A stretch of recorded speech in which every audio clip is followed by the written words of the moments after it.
Atau jangan-jangan Indra Safri nih sebagai salah satu tokoh penting dalam membangun komunikasi dengan pelatih klub maupun pelatih tim nasional itu mungkin sudah sadar gitu loh bahwa di Hong Kong bikin kejutan dan ya busu bebuyutan di partai terakhir Vietnam. Nah, ini yang akan menentukan. Yang menarik, Vietnam dibandingkan Indonesia punya persiapan lebih matang gitu untuk U19-nya, dan mereka tidak ada tuh yang rame-rame perebutan pemain antara klub dengan timnas. Kenapa? Karena Vietnam artinya tim nasional rugi, Persija rugi, dan yang paling rugi pemainnya, ya kan? Pemainnya nggak bisa punya jam terbang yang bagus di kompetisi kasta tertinggi gitu sebagai starter. Nah itu kan bahaya gitu. Yang paling bahaya tentunya adalah PSSI, baik itu direktur teknik PSSI, pelatih Sintayong maupun pelatih klub adalah sampai sejauh ini sejak Sintayong menangani tim nasional belum ada satu kali pun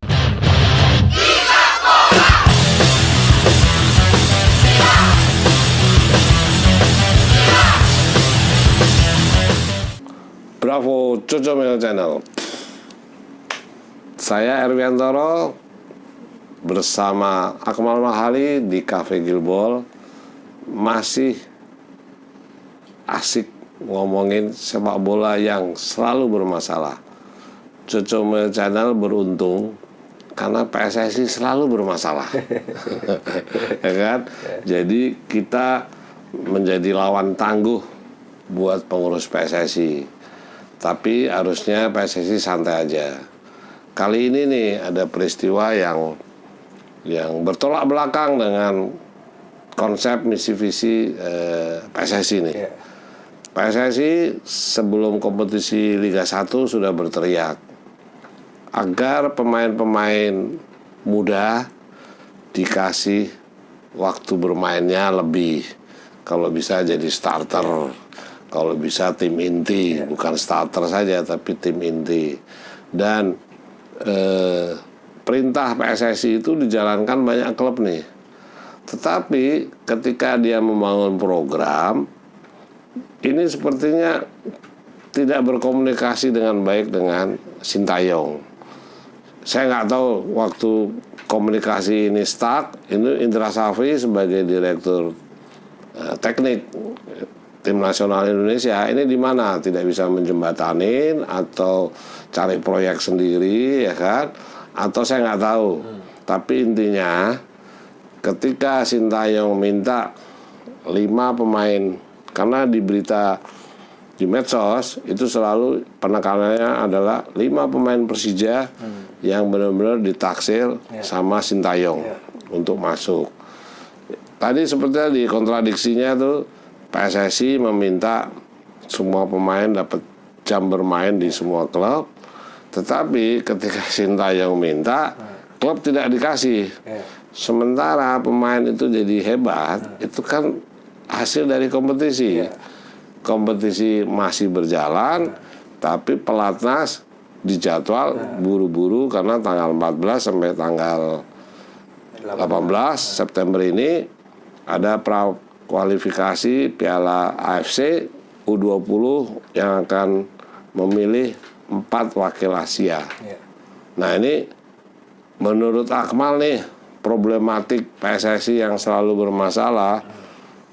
Dulu minta semua bisa bermain, sekarang ketika klub membutuhkan pemain-pemain ini ternyata hebat untuk tim profesionalnya, justru suruh cepet-cepet keluar dari tim dan masuk pelatnas. Ini gimana sih kejadiannya kayak gini-gini terus nih? Ya, problem kita adalah ketidakmampuan atau ketidaksanggupan kita untuk sinkronisasi antara jadwal tim nasional dengan jadwal kompetisi. Nah, ini yang setiap tahun selalu menjadi polemik, di mana LIB punya jadwal sendiri, kemudian PSSI lewat tim nasionalnya juga punya jadwal sendiri yang tidak disinkronisasikan, akhirnya tabrakan. Salah satu yang tabrakan ya ini rencana pelatnas timnas U19, di mana PSSI sebelumnya lewat pelatih Sintayong meminta klub-klub untuk memberikan jam terbang sebanyak-banyaknya kepada pemain muda untuk bisa tampil di kompetisi Liga 1. Tujuannya adalah untuk memberikan jam terbang dan pengalaman sehingga kemudian kemampuannya menjadi matang untuk membela tim nasional kita yang target utamanya tentunya Piala Dunia U20 pada 2023 di mana kita menjadi tuan rumah. Tapi lagi-lagi komunikasi yang tidak baik antara PSSI dan klub memunculkan polemik di mana Thomas Doll mencak-mencak karena bukan cuma 5 sebenarnya yang diminta untuk masuk pelatnas pada 26 Agustus sampai 5 September kemarin gitu kan. Ada 10 pemain di Persija Jakarta gitu kan. Ada Cahya Supriyadi kiper, kemudian M Ferrari, ada juga dia Syadid Al-Hawari, ada Raihan Utina, ada Frankie Misa, Ahmad Maulana Sarip, Alfrianto Niko, kemudian juga Ginanjar Wahyu, Teguh Raza Fahrezi dan Agi Firmansyah. Ada 10 pemain. Dan saya suka nih sama sama namanya Frankie Misa ini. Iya. Berapa kali saya nonton. Ini sama seperti dulu saya bicara. Ini Yakub Sayuri ini kalau nggak dipanggil PSSI rugi nih. Iya. Nah, menurut saya nih Frankie Misa ini menjadi salah satu kelebihan Persija meningkatkan performanya untuk pertandingan di Liga 1 ini. Dia menjadi salah satu yang menurut saya sangat menentukan Persija bisa menang atau kalah. Iya, padahal waktu di tim nasional U19 sebelumnya yang masuk skuad inti justru Ferrari dan juga Alfrianto Niko. Tapi Frankie Misa justru mampu memberikan atau menunjukkan kemampuan terbaiknya.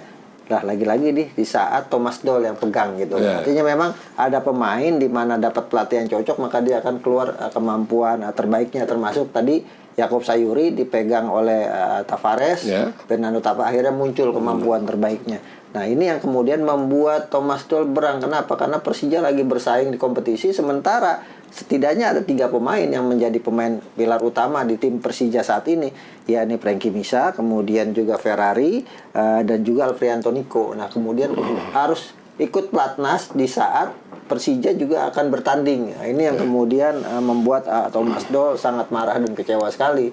Dan problem ini bukan problem pertama kali. Sebelum-sebelumnya juga banyak klub yang protes karena jadwalnya selalu berbenturan.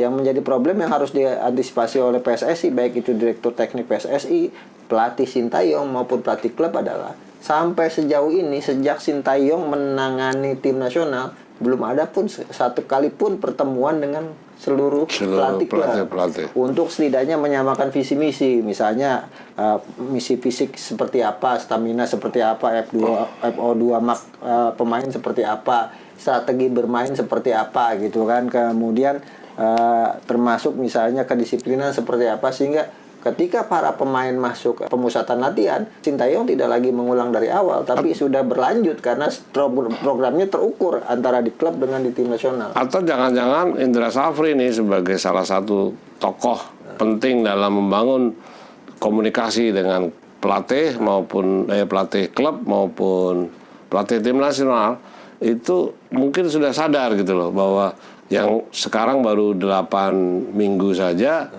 atau 8 pertandingan Liga 1 aja ada 6 pelatih nih yang dipecat kan. Jadi buat apa berkomunikasi? Orang pasti di satu musim itu bisa 12, 15 yang dipecat gitu loh. Ada indikasi itu nggak tuh ya? Tapi setidaknya komunikasi ini menjadi penting karena ini merupakan dasar-dasar ya. Jangan sampai kemudian Sintayong tidak tahu apa yang harus disampaikan ke klub dalam programnya dia. Kemudian klub juga tidak tahu programnya Sintayong, sehingga yang muncul akhirnya polemik-polemik aja di permukaan gitu kan. Ini ada pengalaman banyak lah, ya kan? Kan bisa aja buka tutup nih pelatnas. Karena gini, mereka kan menjadi pemain inti di klub, ya kan? Sementara aturan main, PSSI pasti paham loh, Indra Safri juga pasti tak paham bahwa mereka bisa memperkuat klub ketika match FIFA nih. Jadwal FIFA bisa membela timnas ketika membela timnas untuk di jadwal FIFA nih ya, match FIFA. Nah, ini kan belum ada jadwal match FIFA. Baru pelatnas. Artinya harusnya nih kalau bicara nih Indra Safri harusnya berperan penting. Bilang sama Thomas Doll, bilang sama Sintayong. Buka tutup deh. Lu uji coba kapan? Kalau gitu pemainnya main. Tapi yang inti Persija mungkin 30 menit, 20 menit. Jangan sampai dia cedera. Karena dia tim inti nih. Mainkan aja yang 5 tadi atau 8 pemain atau 10 pemain yang main tadi, ya kan seperti itu. Jadi ada komunikasi sehingga Sintayong nggak cawe-cawe marah, Thomas Doll juga nggak marah-marah gitu.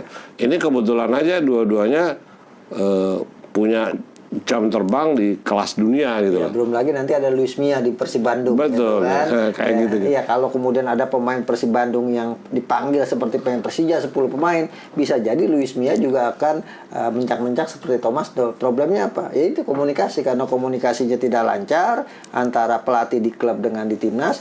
Akhirnya yang muncul ke permukaan adalah polemik yang sejauh ini tidak bisa diselesaikan oleh PSSI, dan ini sangat rawan sekali. Kenapa sangat rawan? Karena problemnya akan sangat ke bawah ketika main di kualifikasi Piala Asia U20 ini gitu kan. Walaupun kita gagal di kualifikasi Piala Asia pun Tuan kita rumah tetap tampil di Piala Dunia. Karena di kualifikasi Piala Asia ini ada 10 grup, di mana juara grup semua 10 akan diambil, 5 runner up terbaik yang akan diambil plus tuan rumah Uzbekistan yang akan mainkan pada Maret 2023. Setelah itu semifinalis 4 itu akan lolos ke Piala Dunia. Otomatis lolos ke Piala Dunia plus Indonesia. Jadi Asia punya 5 wakil di Piala Dunia sama seperti Eropa. Sama seperti Eropa. Nah, yang menarik adalah apakah kemudian Sintayong bisa meramu tim ini di saat dia juga mendapat tekanan dari klub yang butuh pemainnya. Di sisi lain dia juga harus mengatur strategi sesuai dengan keinginannya. Karena kualifikasi kali ini memang kalau bicara keuntungan, Indonesia diuntungkan karena Indonesia menjadi tuan rumah pada 14 September sampai 18 September, di mana Indonesia akan bertemu dengan Timor Leste yang secara hitungan ini udah pasti bisa dikalahkan oleh Indonesia. Kemudian yang lawan terberat salah satunya Hong Kong. Ya, Hong Kong jangan dianggap remeh, walaupun di usia muda Hong Kong tidak lebih baik dari Indonesia, tapi kalau dianggap remeh bisa jadi Hong Kong bikin kejutan. Dan ya busu bebuyutan di partai terakhir Vietnam. Nah, ini yang akan menentukan. Yang menarik, Vietnam dibandingkan Indonesia punya persiapan lebih matang gitu untuk U19-nya, dan mereka tidak ada tuh yang rame-rame perebutan pemain antara klub dengan timnas. Kenapa? Karena Vietnam punya jadwal pelatnas dan jadwal kompetisi yang sudah tertata dengan baik, dan ini harusnya dicontoh, jangan gengsi gitu kan.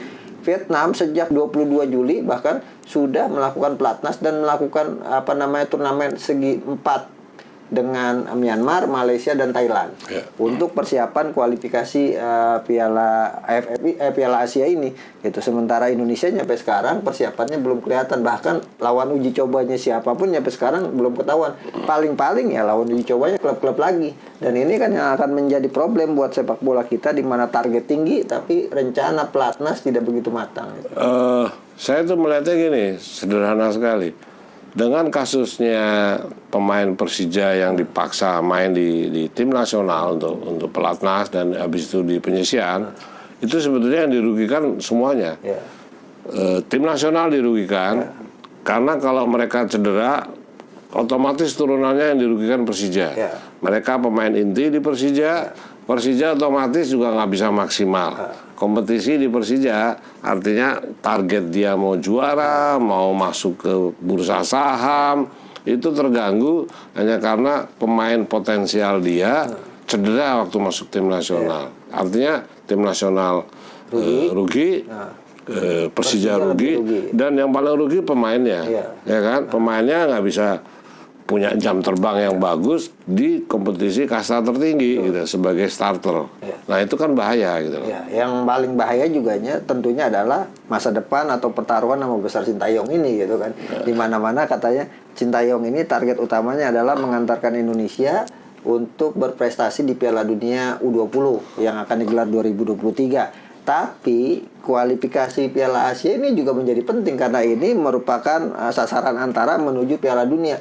Kalau kemudian penampilan tidak mengalami kenaikan atau tidak mengalami peningkatan, ya bukan mustahil kemudian Sintayong juga akan dikritisi bahwa sejauh ini memang apa yang dihasilkan gitu kan di beberapa event yang dilakukan, Sintayong belum menunjukkan hasil signifikan kecuali lolos ke putaran final Piala Asia setelah 15 tahun. Selebihnya Piala AFF gagal senior, SEA Games kita peringkat 3, kemudian Piala AFF U19 bahkan kita tidak lolos ke semifinal gitu. Ada yang harus kita kasih solusi lah sekali-sekali tim nasional. Ini bicara psikologi pemain. Ibaratnya tuh gini, dia runner up atau juara grup H nih di penyisian grup AFC U20 ini, itu pengaruhnya kan nanti di tahun depan. Ya kan, kalau dia bermain-main, ya kita nggak juara, kita cuma runner up, bahkan kita nggak lolos lah, kan tetap aja tahun depan lolos. Ini kan bahaya nih. Nah ini kita nggak tahu nih siapa dokter-dokter psikolog di tim nasional yang memberi peran kepada para pemain individu masing-masing bahwa ini penting, bahwa ketika dia juara harus juara nih, karena di Indonesia nih itu tahun depan mentalnya untuk bisa punya target lolos 16 besar ya kan, sebagai runner up grup. Yang pasti tahun depan itu Indonesia main di Gelora Bung Karno nih, ya kan, nggak mungkin di Manahan, nggak mungkin di Bali, pasti ya. Nah itu bisa juara atau runner up grup untuk lolos 16 besar itu kan penting. Betul. Nah menurut Akmal kira-kira ada nggak nih psikolog yang memberi motivasi kepada individu yang selama ini nggak pernah ditonjolkan? Ya kalau kita lihat memang belum ada psikolog yang turun langsung ya sejauh ini untuk menangani timnas. Bahkan belakangan Sintayong mengingatkan ada 3 pemainnya yang mulai besar kepala gitu kan di usia U19, antaranya misalnya Ronaldo Kuate disebutkan, kemudian Kakang Rudiatno dari Persib, dan juga Hoki Caraka yang main di Garuda Select, pemain PSS Sleman, dianggap lupa karena sudah mulai besar hati karena sudah masuk tim nasional, dan ini belum ada orang secara spesifik psikolog yang menangani ini gitu. Dulu ini zamannya Cardona nih, karena saya ngalamin di itu ada namanya Dr. Juru Meser, ya kan, dia dokter psikolog Arseto, itu dimasukkan ke jajaran psikolog tim nasional. Makanya zaman itu pemain-pemain itu punya tekad, punya motif yang hebat-hebat karena ada dokter psikolog. Nah, sebetulnya itu kan sudah dimulai di klub-klub nih. Betul. Kita nggak pernah tahu siapa dokter psikolog pemain-pemain di Liga 1. Kita aja sampai hari ini nggak tahu. Itu kan pengaruhnya besar sekali. Ya betul sekali. Yang menjadi problem saat ini mungkin dianggap oleh klub-klub kita bahkan di tim nasional peran psikolog itu nggak penting. Padahal dalam sepak bola justru peran psikolog itu lebih penting dibanding peran pelatih. Karena psikolog yang bisa menentukan para pemain itu punya motivasi untuk bertanding, untuk menjalankan strategi pelatih, dan juga untuk tetap punya semangat juang ketika misalnya dalam pertandingan mengalami ketinggalan karena kebobolan dan sebagainya, bangkit ketika kalah. Nah ini yang sangat penting, dan problem ini yang belum dimiliki oleh kita semua gitu, dimana psikolog dianggap masih kebutuhan tertier bahkan bukan sekunder lagi, padahal di sepak bola modern itu kebutuhan primer untuk sepak bola. Nah ini juga akan menjadi pertaruhan tentunya buat Sintayong, di mana di kualifikasi Piala Asia U19 ini akan menjadi tolak ukur sejauh mana Sintayong bisa mengembangkan tim nasional U19 yang akan tampil di Piala Dunia. Karena PSSI gitu kan, walaupun banyak rencana Sintayong yang tidak bisa dipenuhi, seperti misalnya pemusatan latihan, training ground yang nggak punya gitu kan, ditambah jadwal pelatnas yang juga tidak jelas, ditambah uji coba yang juga nggak kelihatan sampai sekarang, padahal digembar-gemborkan bahwa tim U19 ini akan diplatnaskan ke luar negeri gitu kan, padahal sudah dekat untuk kualifikasi Piala Asia ini belum ada satupun agenda uji coba melawan tim kelompok umur U19 dari negara lain. Kemungkinan uji coba hanya melawan klub-klub lokal gitu. Ini yang sangat riskan, di mana misalnya di Piala Dunia nanti kita sebagai tuan rumah setidaknya sudah ada 10 negara yang sudah lolos ya selain Indonesia. Harusnya direktur teknik sudah berkomunikasi dengan 10 negara itu. Tahun depan kita uji coba dong. Ya kan? Mereka kan pasti dari Amerika Utara, dari Amerika Selatan, dari Afrika, Eropa, itu kan untuk mencari uji coba itu kan pasti ke Indonesia atau di Asia yang suhu udaranya sama nih. Sama dengan Indonesia. Artinya Indonesia sebenarnya bisa kemudian Sekjen PSSI, Direktur Teknik PSSI bisa mulai menjajaki nih negara-negara yang sudah lolos, tidaknya ada Dominika gitu kan, dari Amerika Utara, kemudian ada Honduras, ada Guatemala, ada Amerika Serikat, Untuk Eropa yang sudah lulus ada Italia gitu kan, ada Inggris, ada Slovenia, ada Prancis, dan barangkali uji coba dengan Israel gitu. Nah, kan. ya enak nih kan. Akan pastinya akan menjadi ramai untuk konteks Indonesia saat ini. Dan langganan U20 Iya.